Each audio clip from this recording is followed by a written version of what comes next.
Super Mario Wonder is here, and it's easily one of the best games of the year, with a fun and vibrant art style and a wacky psychedelic theme that turns every stage into an acid trip. But no new Mario game is complete without new power-ups, and today I wanted to focus on the premier new power-up for Mario Wonder, as well as what might be the best 2D Mario power-up since the Cape Feather. The Elephant Fruit is, without a doubt, the most unique Mario power-up in the series' history. Instead of giving the character a suit, this is the first power to physically change the DNA of the character into an anthropomorphized creature. This might be inspiration from the Super Mario Odyssey mechanic of taking over creatures' souls, but somehow this seems even more terrifying. I actually like how drastic a change this makes to the character, although it does show that Nintendo, sweet and innocent-minded as they are, learned nothing from the Bowsette incident.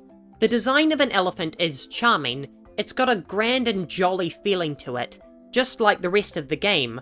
Wonder is an eclectic game to say the least, meaning that its style is all over the place, but it's tied together by a unifying theme of silliness. And from films like Dumbo, I suppose elephants have a history of being sort of wacky animals. I mean, admittedly, an elephant looks like something a child would draw, rather than a creature that would naturally evolve in nature. So it's kind of fitting that the silliest Mario game to date has this lumbering behemoth as the main power-up. One of my favourite things about the elephant power-up, that most people might not have noticed, is that the music of the level changes when you acquire the new form. The lead instruments of every stage are switched out with these brassy horns that's supposed to represent an elephant trumpeting. I don't think I've seen that level of dedication to a power-up since the Mega Mushroom in New Super Mario Bros. The critical balance Mario power-ups need to strike is to be fun to use without giving too much power to the player and trivializing the game. This is a problem that most of the flying power-ups in the series have. The Elephant Fruit comes with some significant advantages, alongside some major drawbacks, making it a well-balanced ability to use. Firstly, you can swing the trunk to defeat most enemies, like the Tanuki Suit's tail.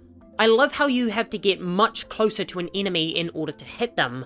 This creates a sense of danger, as even slightly mistiming the swing of your trunk results in you taking a hit and losing the power-up.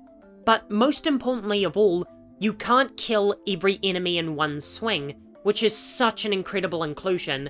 And hey, I love the Tanuki Suit as much as the next person, but the one significant screw-up that Nintendo made with it was how it could kill every enemy in one hit.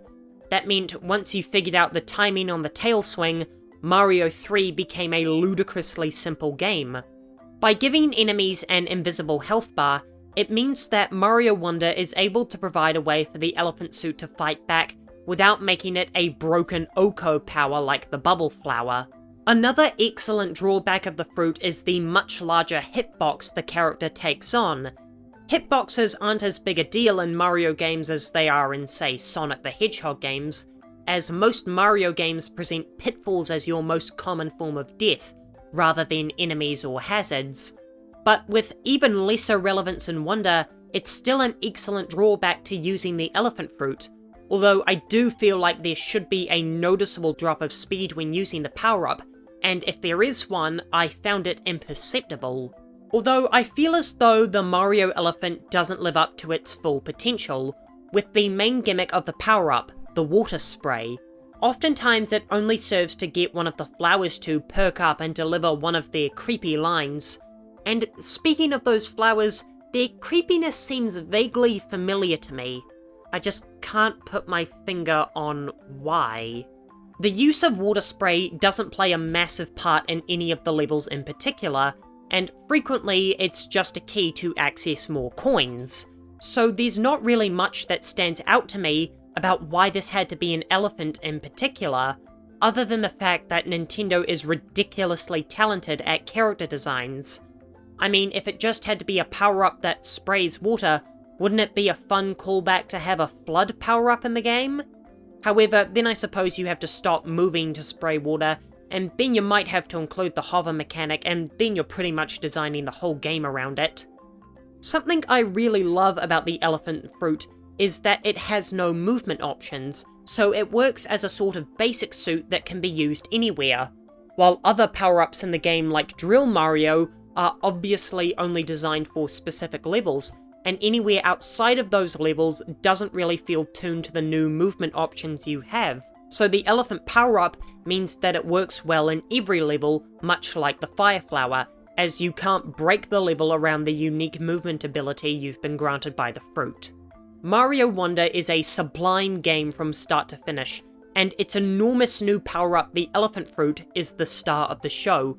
With a joyful design and a moveset that can feel limited, it's careful not to mess with the level design too much. The elephant fruit is one of the best power-ups in Mario's 2D history.